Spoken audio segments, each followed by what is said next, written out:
जय श्री राधे दोस्तों, श्री सीताराम। आशा है आप बहुत अच्छे होंगे। ईश्वर कृपा से हम भी बहुत आनंद मंगल में हैं। तो आइए चलते हैं आज गोवर्धन धाम और उस स्थान पर जहाँ पर बाबा सूरदास जी की समाधि बनी हुई है। आप दर्शन कर रहे हैं कि निर्माणाधीन सूरदास जी की समाधि का यह स्थान अति प्राचीन है। यहाँ पर सूरदास जी की समाधि के दर्शन आप कर रहे हैं और यह स्थान है उनकी उस कुटिया का जहाँ पर सूरदास जी बैठ कर के भजन किया करते थे। ऐसा वर्णन मिलता है इसी स्थान पर बैठकर बाबा गोस्वामी क्षमा करें, सूरदास जी ने 1.25 लाख पदों का निर्माण किया, 1.25 लाख पदों की रचना की। लेकिन समय से पूर्व जब काल भगवान आ गए तो उस समय वह केवल 75,000 पद ही लिख पाए थे। शेष 50,000 पद भगवान श्री कृष्ण ने लिखे। तो यह वही स्थान है जहाँ पर आज हम आए हुए हैं। यह सूरकुटी के नाम से जानी जाती है। ब्रज का प्रमुख क्षेत्र है। गोवर्धन धाम से लगभग 3.5 किलोमीटर की दूरी पर यह स्थान भरतपुर रोड पर बना हुआ है। जब भी आप ब्रज में आएँ तो इस स्थान पर अवश्य आएँ। विदेशों से बहुत अधिक भक्त भी यहाँ पर आते हैं, देश विदेश से भी आते हैं और सूरदास जी की समाधि पर आकर के श्रद्धांजलि सुमन अर्पित करते हैं। यह अद्भुत दृश्य आप देख रहे हैं सूरदास जी की। लगभग 1535 में सूरदास जी का जन्म हुआ था और 1660 यानी कि 1660 या उसी के आसपास सूरदास जी ने अपना शरीर त्याग किया। उनके देहावसान का समय निश्चित ज्ञात नहीं है, लेकिन लगभग यही समय है। और यह उनका अद्भुत धाम यहाँ पर बना हुआ है। पास में ही एक चंद्र सरोवर है, उसके भी हम आपको दर्शन कराएंगे।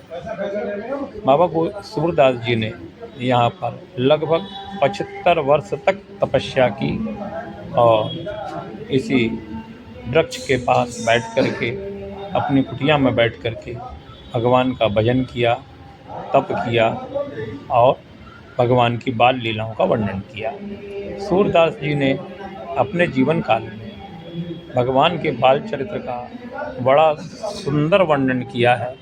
उनकी माखन चोरी लीलाओं का वर्णन किया है। सूरदास जी चूँकि जन्म से ही देख नहीं सकते थे, फिर भी उन्होंने अपनी दिव्य दृष्टि से भगवान की उन समस्त लीलाओं को देखा और माखन चोरी का वर्णन किया, उनकी बाल लीलाओं का वर्णन किया, भगवान के गोपियों के प्रेम प्रसंग का वर्णन किया। ब्रज में भगवान ने जिस जिस प्रकार की लीला की, सूरदास जी ने अंतर मन से देखकर उन सभी लीलाओं का वर्णन किया है।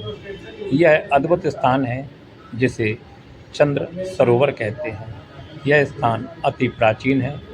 लगभग 5,000 वर्ष से यह पुराना स्थान है और इसका नाम चंद्र सरोवर क्यों पड़ा, यह भी हम आपको बताते हैं। इस स्थान पर भगवान ने अनंत अनंत गोपियों के साथ महारास किया था और उस महारास की रात्रि यानी पूर्णिमा की रात्रि थी। महारास को देख करके चंद्रदेव इतने मोहित हो गए कि उन्होंने अपनी गति रोक दी और एक स्थान पर स्थित रहे। अर्थात यह 6 माह की रात्रि के समान एक रात्रि व्यतीत हुई, ऐसा वर्णन मिलता है। और यहाँ पर सुंदर चंद्र सरोवर के आप दर्शन कर रहे हैं। यह पेड़ लगभग काफ़ी प्राचीन है, प्राचीन सरोवर है। यहाँ पर दिव्य संतों की प्रतिमाएं भी स्थापित है। अद्भुत स्थान है, मन को शांति प्राप्त होती है। यदि आप गोवर्धन धाम जब भी आते हैं तो इस स्थान पर अवश्य आएँ, दर्शन करें। चंद्र सरोवर। अब जब चंद्रमा ने अपनी गति को रोक दिया और 6 माह की एक रात्रि के समान वह महाराज की रात्रि व्यतीत हुई। तब से इस स्थान का नाम चंद्र सरोवर हुआ है। इस स्थान की अद्भुत महिमा है। प्राचीन घाट बने हुए हैं और इन घाटों पर दिव्य दिव्य श्लोक कथा कहानियाँ के बोर्ड भी लगे हुए हैं, जिनको पढ़ कर के आनंद की प्राप्ति हो जाती है। लेकिन स्पष्ट लिपि ना होने के कारण अभी हम आपको पढ़ करके नहीं बता सकते हैं। चंद्र सरोवर में श्रद्धालु आते हैं, स्नान करते हैं। पास में बने शिवलिंग मंदिर पर जल अर्पित करते हैं।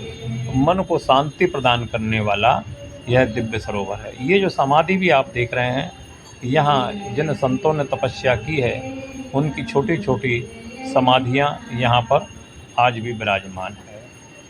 और अद्भुत यह स्थान है जिसे चंद्र सरोवर के नाम से जाना जाता है। सूरदास जी का 75 वर्ष का जीवन इसी स्थान पर साधना करते हुए व्यतीत हुआ और उन्हें यहीं से दिव्य ज्ञान की प्राप्ति हुई है। दिव्य लीलाओं का अनुभव हुआ है। दिव्य दिव्य लीलाओं का उन्होंने वर्णन किया है। सूर सागर नामक एक ग्रंथ में उन्होंने अद्भुत भगवान की बाल्य लीलाओं का, ब्रज लीलाओं का, गोपिकाओं का भी वर्णन किया है। यह जो एक प्राचीन मंदिर आप देख रहे हैं, यहाँ पर इसी में भगवान श्री कृष्ण और यशोदा मैया का चित्र दिखाई दे रहा है। यह शिला लगभग 5000 वर्ष पूर्व की ही बताई जाती है। यहीं पर स्थित शिवलिंग बाबा भोलेनाथ का है। अर्थात जिस समय यहाँ पर लीला हो रही थी, भगवान शिव भी आए थे, तो उसी काल से ऐसा माना जाता है कि यह शिवलिंग यहाँ पर स्थापित है। यह गोवर्धन की छोटी छोटी शिलाएँ यानी कि ब्रह्म शिलाएँ इस स्थान पर रखी हुई है।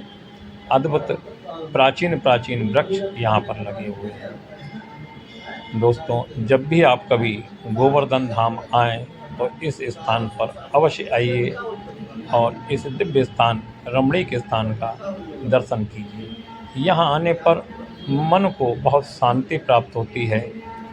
मन भक्तिमय हो जाता है और आनंद रस की वर्षा होने लगती है।